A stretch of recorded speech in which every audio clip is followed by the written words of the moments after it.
ইসলামিয়ার এই দীর্ঘ চলার পথ, আদর্শের পথ, তালামে ইসলামিয়া চলার পথে আদর্শ স্থাপন করেছে।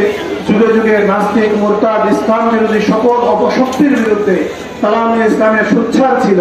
অপরদিকে সমাজের মধ্যে শান্তি প্রতিষ্ঠায়, ইসলামের আদর্শ প্রতিষ্ঠায়, ছাত্র সমাজের মধ্যে আদর্শ প্রতিষ্ঠায় তালামে ইসলামের নিরলস কাজ করে গেছে, তালামে ইসলামের নিরলস কাজ করে যাচ্ছে।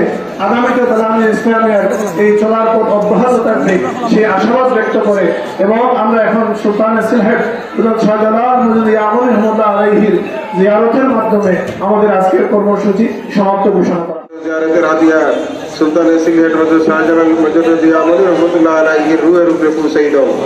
আল্লাহ তোমার ওলির রুহানি ফয়েজ দিয়ে আপনাকে ফয়েজিয়াব করে দাও। আল্লাহ তোমার ওলির দরজাতে লক্ষ কোটি গুণ বাড়াই দাও। ইয়া আল্লাহ তাআলা আমি যে ইসলামিয়ার কর্মী ভাই হযরত দ্বীনের মুজাহিদ হিসেবে তুমি কবুল ফরমাও। আল্লাহুম্মা রাব্বানা আতিনা ফিদ দুনিয়া হাসানাতাও ওয়া ফিল আখিরাতি হাসানাতাও ওয়া কিনা আযাবান নার। বিফাদলি সুবহানা রাব্বিকা রাব্বিল ইজ্জাতি আম্মা ইয়াসিফুন ওয়া সালামুন আলাল মুরসালিন ওয়া আলহামদুলিল্লাহি রাব্বিল আলামিন।